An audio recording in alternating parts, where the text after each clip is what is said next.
ماہ سیام سے ایک دن قبل اور عید کے دن ہم ایک جیسے ہوتے ہیں.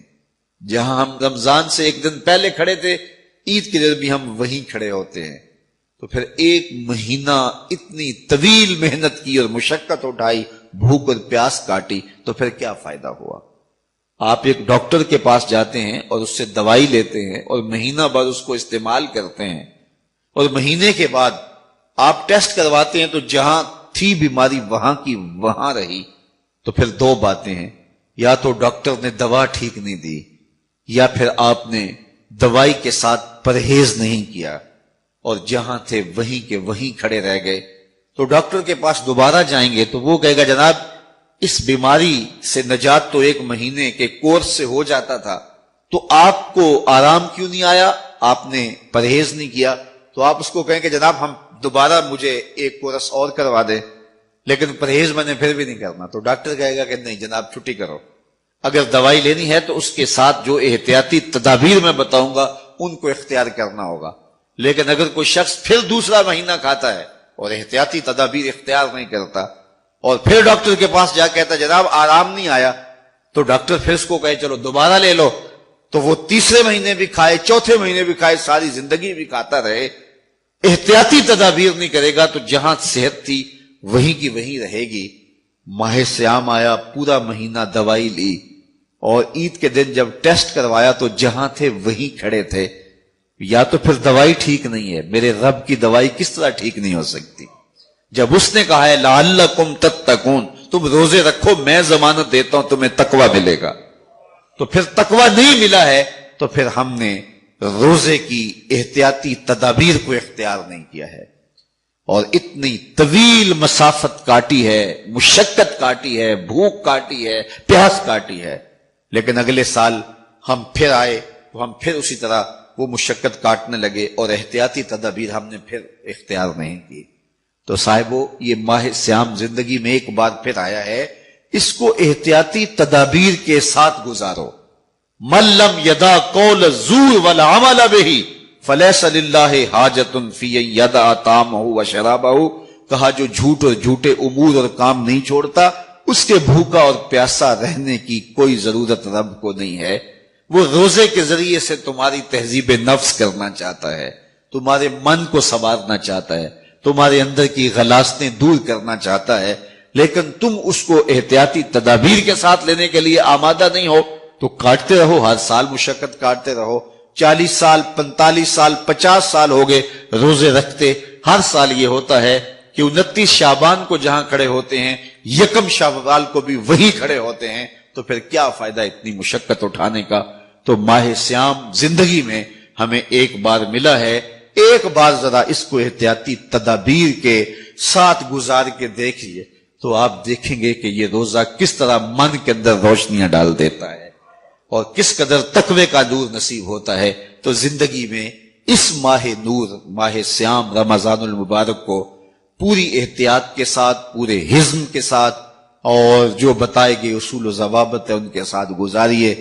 آنکھوں پہ بھی پہرا بٹھائیے، خیالوں پہ بھی پہرا بٹھائیے، سوچوں کو بھی آوارہ نہ ہونے دیجیے، رزق بھی پاک لیجیے، اور زبان پر بھی کوئی ایسا جملہ نہ آنے پائے جو رب کی ناراضگی کا سبب ہو.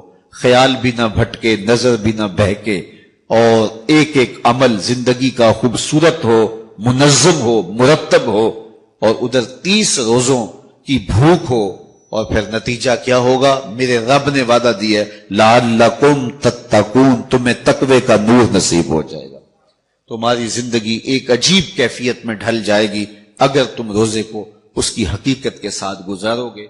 میں نے زندگی میں پہلی مرتبہ جب یہ حدیث پڑھی تھی، یہ حدیث جو میں آج آپ کو سنانے لگا ہوں، تو دیر تک میرے اوپر ایک عجیب کیفیت طاری رہی تھی.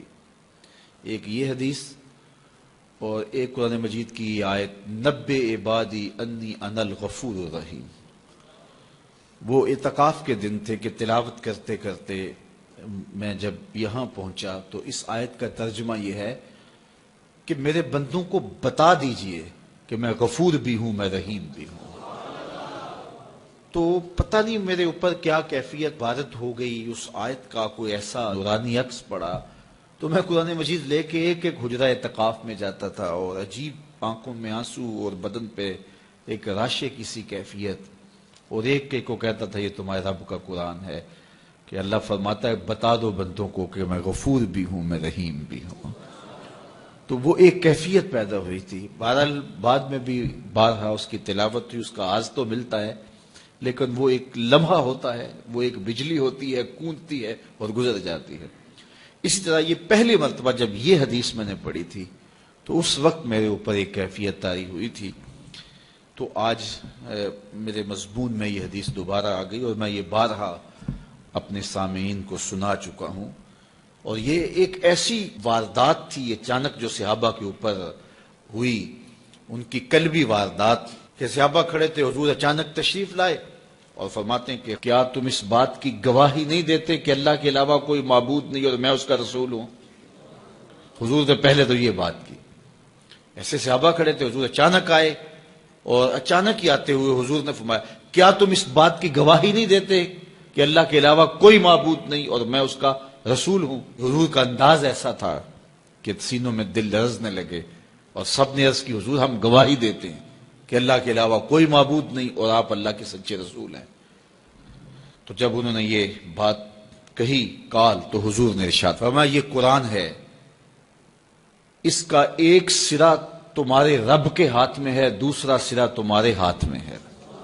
یہ وہ اللہ کی لٹکتی ہوئی رسی ہے جس کا ایک سرا تمہارے رب کے ہاتھ میں ہے اور اس کا ایک سرا تمہارے ہاتھ میں ہے۔ اس کو مضبوطی سے پکڑ لو، مضبوطی سے پکڑ لو۔ دیکھیے یہ کیسا ایک تصور ہے اس کی معنویت، کہ اچانک حضور نے آ کے کہا گواہی دیتے ہو کہ میں اللہ کا سچا رسول ہوں؟ مطلب کیا جو میں کہوں گا وہ سچ ہی ہوگا جب تمہیں یہ گواہی ہے؟ تو انہوں نے کہا کہ ہم گواہی دیتے ہیں۔ کیوں نہیں ہم گواہی دیں گے، آپ اللہ کے سچے رسول ہیں۔ تو فرمایا سنو، یہ قرآن جو ہے یہ اللہ کی وہ لٹکتی ہوئی رسی ہے جس کا ایک سرا تمہارے رب کے دستے قدرت میں ہے اور دوسرا سرا تمہارے ہاتھ میں ہے۔ اس کو مضبوطی سے پکڑ لو، اس کو چھوڑنا نہ۔ اگر تم اس کو مضبوطی کے ساتھ پکڑو گے تو تم کبھی بھی گمراہ نہیں ہوگے۔ اس کتاب کو تھام لو گے تو کبھی بھی گمراہ نہیں ہوگے۔ گمراہی سے بچنے کی ضمانت یہ کتاب ہے، ہلاکت سے بچنے کی تدبیر یہ کتاب ہے، اور اللہ جل شانہ سے باطنی ربط کا ذریعہ یہ کتاب ہے۔ حضرت امام احمد بن حنبل کہتے ہیں کہ میں نے ایک دن اپنے رب سے کہا کہ مالک مجھے اپنی محبت عطا کر، تو اللہ نے اتنی محبت عطا کی کہ مجھے زوال عقل کا اندیشہ ہو گیا کہ محبت کی فراوانی سے کہیں جنون نہ ہو جائے۔ تو پھر میں نے کہا مالک مجھے اپنا قرب عطا کر دے، مجھے محبت دی ہے تو اپنا قرب بھی عطا کر۔ تو آواز آئی میرا قرب چاہتے ہو تو قرآن پڑھا کرو۔ تو یہ اللہ کے قرب کی ضمانت ہے، اس کو مضبوطی سے پکڑ لو، اچھی طرح سے تھام لو، کبھی بھی گمراہ نہیں ہوگے۔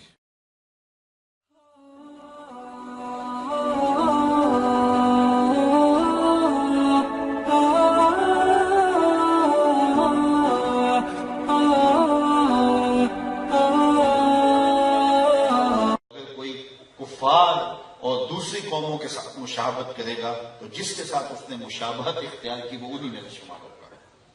اب مجھے یہ بتائیے کہ وہ اسلام جو اتنا غیرت مند ہے کہ ایسے امور میں بھی مشابہت گوارا نہیں کرتا جو اسلام کے کسی واجب اور فرض سے نہ ٹکراتے ہوں، اور ایسے امور میں بھی مشابہت گوارا نہیں کرتا جو عبادت کا رنگ ہو، تو وہ ایسی رسموں کو کیسے گوارا کر لے گا اور اپنے اندر جذب کر لے گا کہ جو اسلام کے بنیادی مزاج سے ٹکراتی ہیں۔ تو آج اپنے عقیقے ولیمے سے لے کر کے اپنی شادی بیاہ کی ساری تقریبات کا ہم جائزہ لیں کہ ہمارا کیا کیا انداز، ہمارے کیا کیا تیور بن گئے ہیں جو اسلام کے مزاج سے ہی ٹکراتے ہیں۔ یہ ویلنٹائن ڈے کے نام سے جو بدتمیزی مغرب سے میڈیا کے ذریعے ہمارے تک پہنچی، اور پھر نسل نو نے اپنی نفسیاتی کمزوریوں کی وجہ سے اس کو اختیار کیا، اور آج اگر ممبر و محراب سے اس کے خلاف آواز اٹھائی جاتی ہے تو یہ بات کہہ دی جاتی ہے کہ تم تو ہماری آزادی پر پابندی لگاتے ہو۔ یار نہ صحیح کسی خاتون کے ساتھ جو ہے وہ محبت کا اظہار غیر محرم کے ساتھ، ماں کے ساتھ جو ہے وہ محبت کا تو اظہار کیا جا سکتا ہے، اپنے باپ کے ساتھ تو محبت کا اظہار کیا جاتا ہے، ضرور غیر محرم کے ساتھ ہی محبت کا اظہار کرنا ہے. اس طرح کی دلیلیں دے کر کے بھی جو ہے اس کے جواز کے راستے نکالے جاتے ہیں. میاں اسلام کا اپنا مزاج ہے. اسلام نے کوئی دن اور کوئی وقت مقرر نہیں کیا محبت کا. یہ دوسری قومیں ہیں جو سال کے بعد جا کے اپنی ماں کو پھول دیتے ہیں، سال کے بعد جا کے اپنے باپ کا دن مناتے ہیں. اسلام تو 24 گھنٹے ماں کی خدمت کا درس دیتا ہے، وہ تو لمحہ لمحہ باپ کی خدمت کا درس دیتا ہے. اور وہ جو ہے وہ بیوی کے روپ کے اندر تمہارا جو ساتھی ہے اس کے جذبات کا خیال رکھنے، اس کے ساتھ محبت کا اظہار کرنے کی تلقین کرتا ہے. اور دکھی انسانیت کے ساتھ، بوڑھوں کے ساتھ، بزرگوں کے ساتھ ایک دن مقرر نہیں ہوتا کہ اس متعینہ دن کے اندر ان کے ساتھ محبت کا اظہار کرنا ہے. باقی 364 دن آپ بھول جاؤ کہ وہ جس حالت میں بھی پڑے ہیں پڑے رہے. ایک دن اظہار محبت کر دیا اور پھول پیش کر دیے اور پھر اس کے بعد فارغ ہو گئے اور حق ادا کر دیا. اسلام کہتا ہے کہ تمہاری ساری زندگی ان کے ساتھ محبت کا ایک منہ بولتا ثبوت ہونا چاہیے، اور تمہارا انداز اور تمہارا طرز زندگی ایسا ہونا چاہیے کہ ان کو جب ضرورت ہو تم ان کے سر پہ کھڑے ہوئے نظر آؤ. تو یہ غیروں کی رسموں کو سینے سے لگانا اور ان کے ساتھ کھڑا ہو جانا، اور وہ کہتے ہیں جب یہ دن آتا تو پاکستان کے جو ہے وہ اسٹالوں سے پھول نہیں ملتے ہیں اور کیا کیا تماشے لگتے ہیں. یار ایک مومن کو کیا زیبا ہے، کیا اس کے لائق ہے کہ وہ غیروں کی رسموں کو سینے سے لگائے اور پھر اس کو نبھاتا پھرے اور اس کے اوپر دلائل دیتا پھرے. اور یہ جو ہے وہ میڈیا کے اوپر بیٹھ کے ٹین ٹین کرنے والے 2 نمبر دانش پر اس پہ باتیں کرتے پھرے. تو یہ کہاں لکھا ہے؟ اسلام تو اپنا ایک مزاج رکھتا ہے. اسلام تو ہمیں پورا مکمل نصاب زندگی دیتا ہے اور وہ اپنے ماننے والوں کو سر سے لے کر پاؤں تک اپنا ہی دیکھنا چاہتا ہے. غیروں کی رسمیں جو اسلام کے مزاج سے ٹکراتی نہ ہو تو ان رسموں کو بھی اسلام کہتا ہے اختیار نہ کرو. تمہاری اپنی رسوم ہے، تمہارا اپنا طرز زندگی ہے، اور وہ رسم جو حیا کا جنازہ نکالتی ہو. ہر دین کی کوئی شناخت ہوتی ہے، اسلام کی شناخت حیا ہے، اسلام کی پہچان حیا ہے. تو جس سے حیا کا جنازہ اٹھتا ہو تو حیا کے پردے چاک ہوتے ہوں تو اسلام کس طرح اس کی حوصلہ افزائی کی اجازت کرے گا. تو میں اور آپ بطور مسلمان اپنے آپ کو اور اپنی اولادوں کو اور اپنے ماحول کو پاکیزہ رکھنے کی کوشش کریں، اور ہمارا طرز زندگی، ہمارا انداز معاشرت سر سے لے کر پاؤں تک شریعت کے سانچے میں ڈلا ہوا ہو. آدھا تیتر آدھا بٹیر نہیں، بلکہ سر سے لے کر پاؤں تک ہم مسلمان ہوں. اور فرمایا گیا یا ایھا الذین آمنوا ادخلوا فی السلم کافہ، اے ایمان والو آئے ہو تو پھر پورے پورے آؤ. اس چمن میں پیروے بلبل ہو یا تلویز گل، یا سراپا نالا بن جا یا دوا پیدا نہ کر.